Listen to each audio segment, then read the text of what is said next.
Vamos a estar hablando hoy acerca del tema Caminando con Cristo en el fuego. Vamos a ver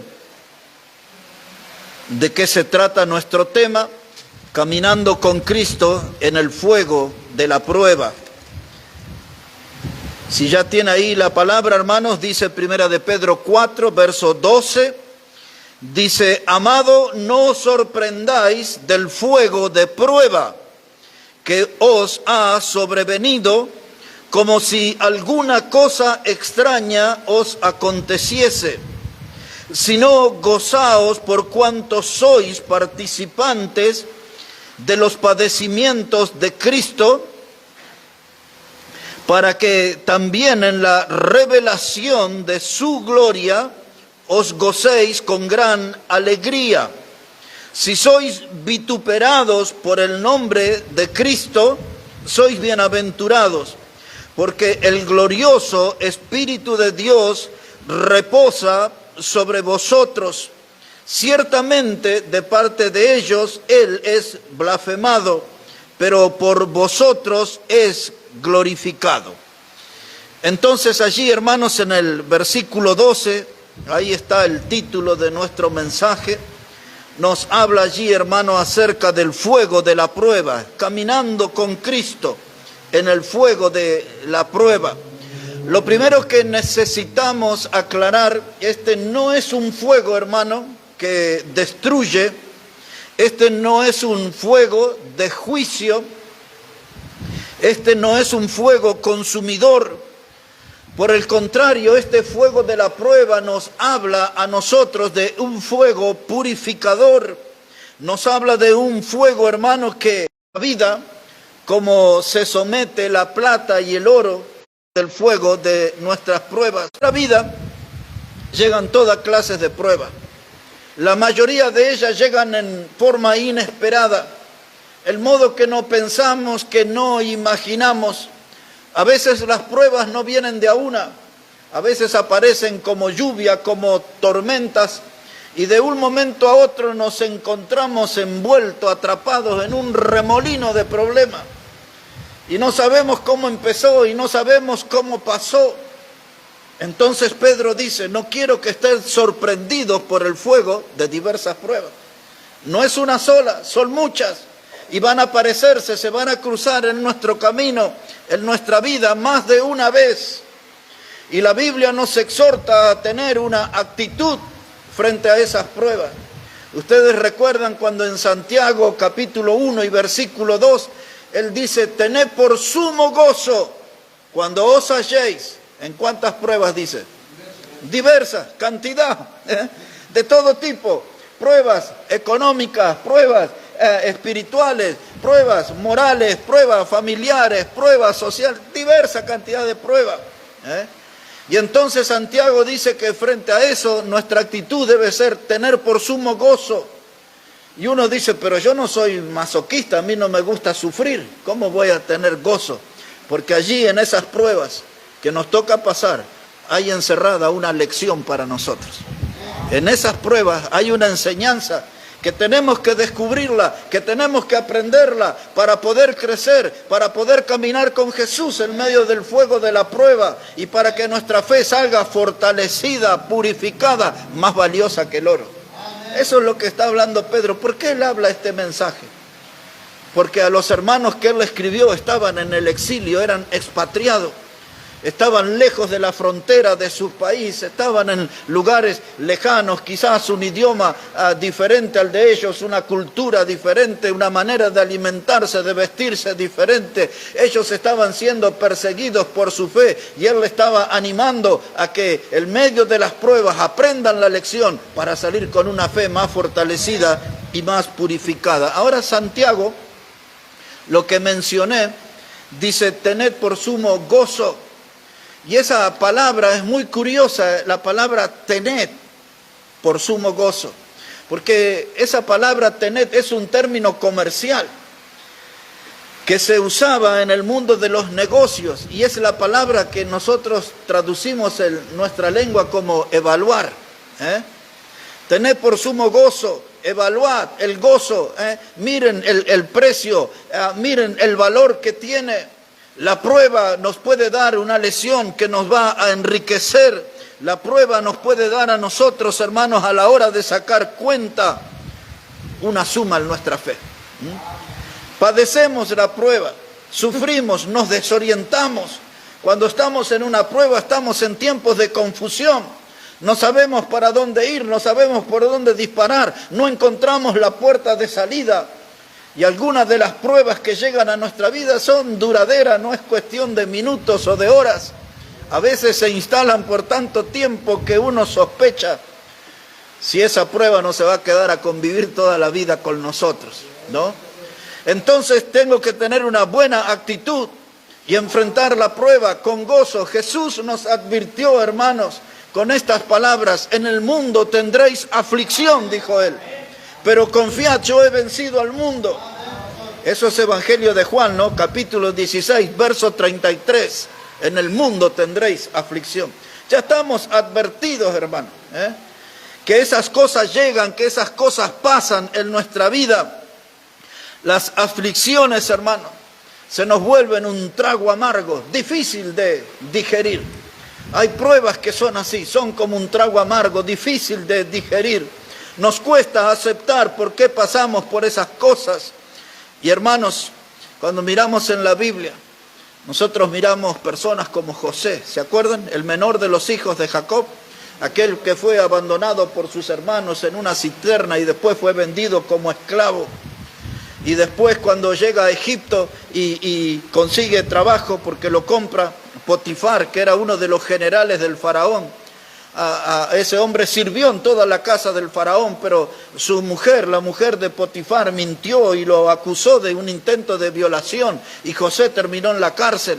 Y era el hombre más bueno y era el hombre más puro, y las pruebas fueron difíciles. Y allí en la cárcel conoció al jefe de los coperos y conoció al jefe de los panaderos. Y luego, como él les reveló unos sueños, luego en un tiempo de dificultad el faraón necesitaba una revelación y lo buscaron a José en la cárcel. Y José comenzó a escalar posiciones hasta que llegó a ser el segundo hombre después del faraón, fue el hombre más poderoso. Y cuando usted llega al final de la historia de José, el hombre que vivió de pruebas en pruebas, llega a Génesis capítulo 50 y versículo 20, y él le dice a sus hermanos: ustedes obraron conmigo para mal, pero Dios lo guió a bien todo lo que me pasó.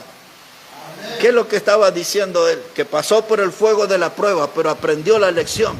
Todo lo que el pobre José sufrió, todo Dios lo guió para bien. Pero cómo nos cuesta aprender eso, y cómo nos cuesta entender, cómo nos cuesta aceptar. Y hasta a veces con los dientes apretados miramos al cielo y le decimos a Dios: ¿por qué a mí? ¿Por qué a mí? Pero dice que el Señor Jesús camina con nosotros en el fuego de la prueba. No nos tiene que tomar por sorpresa. Y ya conocemos bien la historia de Job. Yo me anoté aquí un texto de Job que dice así. Dice: como las chispas se levantan para volar por el aire, así el hombre nace para la aflicción. Otra vez, esto lo dijo un amigo de Job, pero dice: como las chispas se levantan para volar por el aire, así el hombre nace para la aflicción. Eso es Job 5, verso 7. Ahora, ninguna prueba, hermano, y puede poner entre paréntesis, ninguna desgracia viene por casualidad. Ninguna de esas cosas llegan a nuestra vida por casualidad. Todas ellas traen un mensaje, todas ellas tienen un propósito de Dios. Por eso dice Santiago: no sufran, no se atormenten, tengan por sumo gozo cuando se encuentren en el medio de las pruebas, porque esa es la etapa donde Dios trabaja en nuestra vida, donde nosotros reflexionamos, repasamos nuestra vida. Dios, ¿qué pasó? Estoy aquí en un pecado oculto. Dios, ¿qué pasó? Me he olvidado de ti, te he abandonado. A veces nos lamentamos y decimos: estas clases de pruebas me vienen porque me olvidé de Dios, porque no me ocupé de Dios, porque le di la espalda a Dios, porque viví como quise. Pero sea como sea, en el medio de la prueba, ahora sí pienso en Dios. Y ahí empiezo a aprender la lección. Y ahí empiezo a mirarme en el espejo en mi vida y a descubrir las fallas. Como cuando me miro y me noto despeinado, los varones nos miramos y dicen, ¿cuántos días que no me afeito? Nos miramos con preocupación, esta arruguita no estaba la semana pasada. Estas canas no figuraban en el mapa de mi cabellera. Cuando nos miramos en el espejo descubrimos un montón de cosas. Así es en nuestra vida espiritual.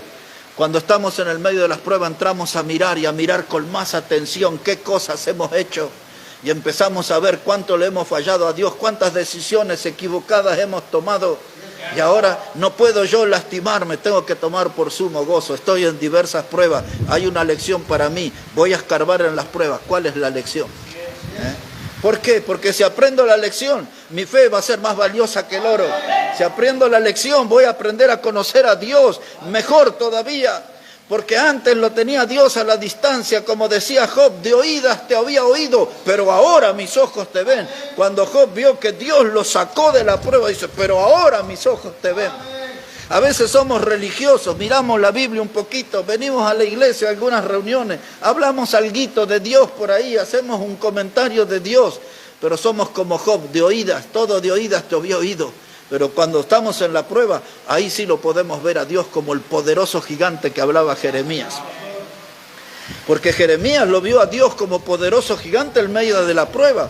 Fue allí en el capítulo 20 de su libro, verso 7 en adelante, él propuso en el corazón, dice, no voy a predicar más en el nombre de Dios. Estaba enojadísimo con Dios. Dice, no voy a predicar más en tu nombre. Y ni bien terminó de decir eso, dice Jeremías, y de pronto sentí como un fuego en mis huesos, dice, no lo pude resistir. Era Dios que le estaba mostrando el propósito, y continúa ahí, 20:11 de Jeremías, y dice, y lo vi a Dios como poderoso gigante. A veces Dios, hermano, nos mete en diferentes pruebas para que lo veamos tal cual Él es. Muchos cristianos tienen un Dios de llavero, Ayer me mandaron un llavero de regalo precioso desde el Uruguay. Hermoso el llavero. Y algunos tienen un Dios como el llavero. Lo tienen ahí, cuelga, anda por ahí. Llega a la casa, agarra el llavero, lo mira, usa la llave. Otros tienen un Dios de mesita de luz. Ahí en la mesita de luz dejamos los remedios, el celular, cosas pequeñitas. Y algunos tienen un Dios así, pequeñito, de mesita de luz. Otros tienen un Dios de botiquín. Generalmente detrás del espejo del baño ahí hay un botiquín, una cajita ahí. Hay un par de aspirina, una gasa, un algodón, un hisopo, no sé qué ponen ahí. Y algunos tienen un Dios de botiquín, algo chiquito, pero Dios es grande, es poderoso, gigante, dice la Biblia. ¿Y dónde lo veo? ¿Y dónde lo encuentro? Cuando estoy en diversas pruebas. Cuando estoy en diversas pruebas, porque todo me supera. No sé qué hacer, estoy confundido, estoy en prueba. Y entonces no me queda otra, tengo que buscar a Dios. Lo tengo que buscar a Él. Y entonces Dios dice, ahora siéntate, porque vas a aprender la gran lección. Y tu fe saldrá más purificada y más valiosa que el oro mismo. Hermanos, decía allí la palabra de Dios en 1 de Corintios capítulo 10. Quiero que mire ese pasaje ahí un poquito, por favor. 1 de Corintios capítulo 10. Versículos 12 y 13, 1 de Corintios, el capítulo 10 y los versículos 12 y 13. Mire cómo dice la palabra de Dios, 1 de Corintios 10 y los versículos 12 y 13.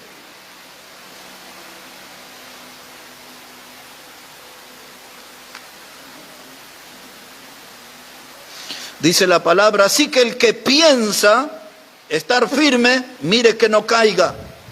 Y no os ha sobrevenido ninguna tentación que no sea humana, pero fiel es Dios que no os dejará ser tentado más de lo que podéis resistir, sino que dará también juntamente con la tentación la salida para que podáis soportar. 2 lecciones, una en cada versículo. Todos los versículos anteriores hasta el 1 viene hablando de los fracasos de Israel desde que salió de Egipto. Todos los tropiezos, todos los pecados más tremendos son enumerados allí. Entonces hay algunos que miran la historia de Israel y dicen, ese pecado, eso no voy a cometer yo. Eso no voy a actuar yo así. nos sentimos como mejores y que nosotros tendríamos un mejor comportamiento en una situación como esa. Y entonces Dios enciende la luz y dice, el que piensa que va a estar firme, mire que no caiga. En otras palabras, Dios está diciendo, no tenga una confianza puesta en sí mismo. Eso es lo que le pasó al pueblo, por eso ellos quedaron en el desierto, quedaron postrados, muertos se quedaron. Toda una generación. Y Dios dice, miren en el espejo de la historia, como en los autos que tienen su espejo retrovisor. Es para usarlo, hay que mirar quién viene atrás, hay que mirar la historia, mire la historia de Israel, no repitamos esos pecados, no tropecemos de la misma forma que lo hicieron ellos. Y si alguien piensa que esas clases de pecados no lo podemos hacer nosotros, Dios le dice, el que piensa estar firme, mire que no caiga. Y ahora en el versículo 13 dice dos cosas maravillosas. Él usa la palabra tentación aquí. Pero hermanos, Dios nunca nos prueba más allá de lo que nosotros podamos resistir. Lo que el texto nos está enseñando, que donde van nuestras pruebas, Jesús va con nosotros. Él nos acompaña en el fuego de nuestras pruebas. Él camina junto a nosotros.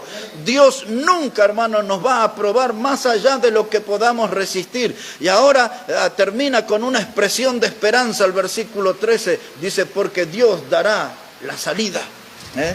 Él es el que conoce la puerta de salida de nuestras pruebas. Él es el que conoce cómo escapamos nosotros de las pruebas, cómo nos liberamos de ellas. Las pruebas, hermanos, y su fin necesitan de una actuación de Dios. Dice, Él nos dará junto con la tentación. Voy a leerlo de forma textual. Dice ahí la palabra, hermanos, dice, no os ha sobrevenido ninguna tentación que no sea humana, pero fiel es Dios, que no os dejará de ser tentado más de lo que podáis resistir, sino que dará también juntamente con la tentación la salida para que podáis soportar. Para que nadie diga después me perdí porque Dios no me ayudó. Sí, Dios siempre nos ayuda. Y en términos muy llamativos, como dice el Salmo 27, aunque un ejército acampe contra mí, no temerá mi corazón, aunque contra mí se levante guerra, yo estaré confiado. Hermanos, Dios siempre nos da la salida. Ahora hay una palabra que decía Pedro en los textos que leímos, dice, si nosotros somos vituperados por causa del nombre de Cristo, dice, y la gente nos mira a modo de malhechor, la gente nos mira, hermano, que estamos en las pruebas, que la vida se nos complicó y dice, este debe ser un sinvergüenza, un delincuente, y hablan así de nosotros. Y entonces Pedro dice, vamos a ser vituperados, dice, como al modo de malhechor. La gente nos va a tratar como delincuentes. Alguno hasta se le escapará y dirá, ese dolor que está pasando en su vida lo merece por mala persona. Ni saben por qué estamos pasando por eso. Ni saben que hay una lección de Dios en medio de los problemas que nos azotan. Pero la palabra vituperados habla de una humillación. La palabra vituperado habla de una deshonra.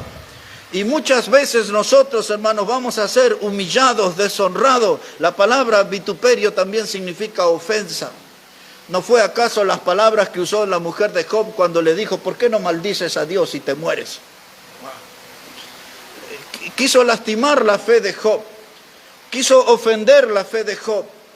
Quiso, hermanos, ofender la comunión de Job con Dios, con esas palabras. Pero Job había dicho, dice, aunque Dios me matare, yo en Él esperaré. Él se expresó, esa fue su declaración de fe. Dice, ¿puede Dios matarme? Yo igual voy a seguir esperando en Él. Mi fe no se negocia, mi fe no se altera. La fe de Job estaba firme, hermano. Y ese hombre sí que pasó duras pruebas. Ninguno de nosotros pasó pruebas al estilo de Job o al nivel de Job. Dice, cuando seáis vituperados, humillados, deshonrados.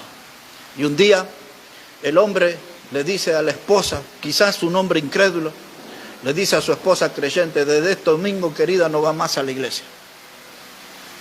Se terminó la iglesia para ti. La iglesia no te sirve, la iglesia no me sirve. Y el hombre ahí la maltrata, la mujer le dice, no vas más a la iglesia. O una mujer agarra y le dice ahí al hombre, ya tenés que decidirte, tu religión, tu fe, tu Dios o yo. Y la mujer le plantea el problema. Y usted en el trabajo, el patrón le dice, ya no vas a ir ahora a la iglesia. O te consagras al trabajo o te vas con la iglesia. Porque la iglesia no te da de comer, yo te pago, yo soy el que te da el dinero. Y a veces somos humillados, somos vituperados, como dice la Biblia. Y estamos siendo sometidos a una prueba. Por la gente con la cual nos rodeamos todos los días. En el ambiente familiar, en el ambiente laboral. Pero ahí es donde tenemos que tomar una decisión de mirar las pruebas con gozo. Qué cosa tremenda. Eso hay que pensar bien, hermano. ¿Cómo hago para pararme con gozo en medio de todos los problemas? Cuando hay sufrimientos que son verdaderos, reales, crueles. Y la Biblia me invita a mantener el gozo. Habría que, no lo vamos a hacer, pero habría que leer el capítulo 5 de Mateo cuando habla de las bienaventuranzas. Y una de esas bienaventuranzas dice, bienaventurados los que lloran, porque ellos recibirán consolación. Y esa consolación viene de Dios. Y hay pruebas que nos hacen llorar a nosotros. Y no una lágrima ni dos, muchas horas, días llorando a veces en medio de las pruebas. La Biblia dice, muy feliz, bienaventurados los que lloran, porque ellos serán consolados. Y dice, bienaventurados los de limpio corazón, porque ellos verán a Dios. Oh, yo no tengo que manchar mi corazón cuando estoy pasando por problemas, tengo que conservarlo limpio. Dice la Biblia, muy feliz, bienaventurados los de limpio corazón, ellos verán a Dios. ¿En dónde? En medio de mis pruebas. ¿En dónde? Cuando siento que Jesús está caminando en medio de las pruebas de fuego que estoy pasando. Siento los pasos del Señor a mi lado. Una mirada a Isaías capítulo 43, unos 3 textos más y terminamos. Habría mucho más, pero dice ahí, hermanos, la palabra de Dios. Ese es un texto que le voy a dar. Si usted no lo conoce, sería muy interesante que pudiera guardarlo en algún lugar donde lo pueda ver seguido. Isaías, el capítulo 43, versículo 2. Isaías, el capítulo 43 y el versículo 2. Pues así dice la palabra del Señor. Dice, cuando pues por las aguas yo estaré contigo. Eso dice Dios. Cuando pases por las aguas, yo estaré contigo. Y si por los ríos, no te anegarán. No te vas a quedar ahí con los inundados. Cuando pases por el fuego, no te quemarás, ni la llama arderá en ti. ¿Por qué no arde esa llama en mí? Porque ese fuego purificador. Es un fuego de Dios para purificarnos, para hacernos mejores cristianos. No es un fuego que nos consume, que nos vuelve ceniza. Es un fuego que nos purifica. Dice aquí Isaías, hermano, en ese versículo 2, dice, cuando pases por el fuego no te quemarás, ni la llama arderá en ti. ¿Quién puede dar testimonio de eso, de pasar por el fuego y no quemarse? Aquellos 3 muchachos en Babilonia, ¿no? Vamos a leer eso para recordar y después un texto más y terminamos. Vamos a leer para recordar, refrescar nuestra memoria de esos muchachos en Babilonia que pasaron por el fuego y vieron cumplir aquí esta promesa de Dios en su vida. El libro de Daniel, capítulo 3, versículo 14. Daniel, el capítulo 3, verso 14. Y vamos a leer poniendo atención, no voy a explicar todos los pasajes, ya lo he hecho alguna vez. Lo volveré a hacer más adelante si Dios lo permite, pero hoy solamente lo vamos a leer y dejar que la Biblia nos hable directamente al corazón. Esta historia de fe, cómo la fe de esos muchachos salió fortalecida después de haber pasado por el horno de fuego y la razón por qué ellos aprendieron a caminar con Jesús en el fuego. Ya lo va a ver a eso. Daniel entonces, capítulo 3, verso 14, porque había allí un decreto, un edicto, un documento, que cuando todos sintieran el sonido de ciertos instrumentos tenían que arrodillarse donde estaban y honrar una estatua que habían levantado. Y estos muchachos se negaron a eso. Y ahí viene la historia, verso 14. Nabucodonosor, que era el rey, él habló y les dijo a estos 3 muchachos que le habían cambiado el nombre, ahora le habían puesto Sadrach, Mesach y Abednego. Esos no eran los nombres reales, fueron nombres que le pusieron los caldeos. Dice que vosotros no honráis a mi Dios ni adoráis la estatua de oro que he levantado. Ahora pues estáis dispuestos para que el oír el son de la bocina, la flauta, del tamboril, del arpa, del salterio y de la zampoña y de todo instrumento de música, y os postréis y adoréis la estatua que he hecho, porque si no la adorareis, en la misma hora seréis echados en medio de un horno de fuego ardiendo. ¿Y qué Dios será aquel que os libre de mis manos?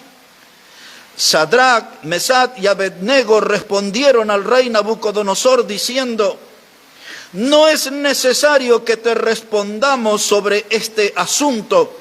He aquí, nuestro Dios, a quien servimos, puede librarnos del horno de fuego ardiendo, y de tu mano, oh rey, nos librará. Y si no, sepas, oh rey, que no serviremos a tus dioses, ni tampoco adoraremos la estatua que has levantado. Y entonces Nabucodonosor se llenó de ira, se demudó el aspecto de su rostro contra Sadrac, Mesach y Abednego, y ordenó que el horno se calentase 7 veces más de lo acostumbrado, y mandó a hombres muy vigorosos que tenía en su ejército que atasen a Sadrac, Mesach y Abednego para echarlos en el horno de fuego ardiendo. 3 muchachos jóvenes, andaban por los 20 años, muchachos llenos de fe, con convicciones profundas en la palabra de Dios, conocedores de los mandamientos. Dios dijo que no te harás imagen de él, ni en la tierra, ni debajo de nada, ninguna imagen. Ellos estaban comprometidos con la palabra de Dios, no se iban a postrar ante ninguna imagen, no iban a cambiar su doctrina para salvar sus vidas. Y entonces le hablan cara a cara al rey Nabucodonosor con toda la historia de hombre violento, conquistador que tenía. Era la persona que era el número 1 del imperio mundial, hermanos. Y estos 3 muchachitos, impulsados por su fe, le dicen mirándolo a la cara: sepas tú, oh rey, que el Dios que nosotros tenemos puede librarnos del horno de fuego. La gente diría: qué atrevido, qué insolentes, ¿cómo le van a hablar así al rey? Pero estaban hablando desde su convicción, desde su fe. Tenemos un Dios que es poderoso, Él puede librarnos. Y le dice: tú tienes que saber eso, rey, que no es necesario que te respondamos, porque nuestra doctrina no se negocia, no se pisotea. Si Dios dijo que no debo postrarme ante imágenes, no lo vamos a hacer. Enciende el horno, tranquilo, busca leña, tranquilo. Enojado el rey, agarró los hombres más fuertes, los más vigorosos, dice el texto, y los ataron para asegurarse bien, y los tiraron al horno de fuego. Pero cuando usted sigue en la lectura, usted va a encontrar que hay 4 personas en el horno. Observe el verso 26, muy rapidito allí, verso 26. Ya están los muchachos en el horno de fuego. Dice el texto: entonces Nabucodonosor se acercó a la puerta del horno de fuego ardiendo, y dijo: Sadrac, Mesach y Abednego, siervos del Dios Altísimo, salid y venid. Y entonces Sadrac, Mesach y Abednego salieron del medio del fuego. Hermanos, porque allí dice el verso 25, dice verso 25, y él dijo: he aquí yo veo 4 varones sueltos que se pasean en medio del fuego sin sufrir ningún daño. Y entonces Nabucodonosor plantea, dice: pero no fueron 3 los que tiramos, ¿cómo que hay 4? Y ahí estaba Jesús. Eso es lo que se llama una cristofanía, que quiere decir una aparición de Cristo en el Antiguo Testamento. Así como estuvo con esos muchachos en el horno de fuego, el mismo Jesús está en nuestra vida, caminando junto a nosotros en medio de las pruebas de fuego. No nos dejemos sorprender por el fuego de la prueba. Jesús camina con nosotros, Él nos orienta en el medio de las pruebas, Él nos guía y Él nos lleva hasta la puerta de salida de las pruebas. Ahí estuvo Él en el horno con esos muchachos, salieron de allí, no tenían olor a fuego, dice la Biblia, no tenían olor a humo, a nada, salieron así como entraron. Y cuando los que lo tiraron se asomaron, ¡pum!, se murieron quemados. Ese es el Dios que protege. Hermano, estos no son cuentitos para los niños. Estas son historias de fe de las cuales nosotros debemos imitar la conducta de esos muchachos jóvenes. Jesús pasea junto a nosotros por las pruebas de fuego, pero hay un lugar donde el Señor Jesús no va a estar, y es en las llamas eternas del infierno, y ahí va a haber mucha gente. Mira aquí un pasaje en Isaías, ya vamos ahí terminando, hermano. En Isaías, dé una miradita ahí, por favor. Dice la palabra de Dios, capítulo 33 de Isaías, verso 14. Solamente por tomar uno de los muchos textos que hablan de ese lugar de llamas eternas, de tormentos eternos. Isaías capítulo 33, versículo 14. Dice así la palabra de Dios, Isaías el capítulo 33, versículo 14.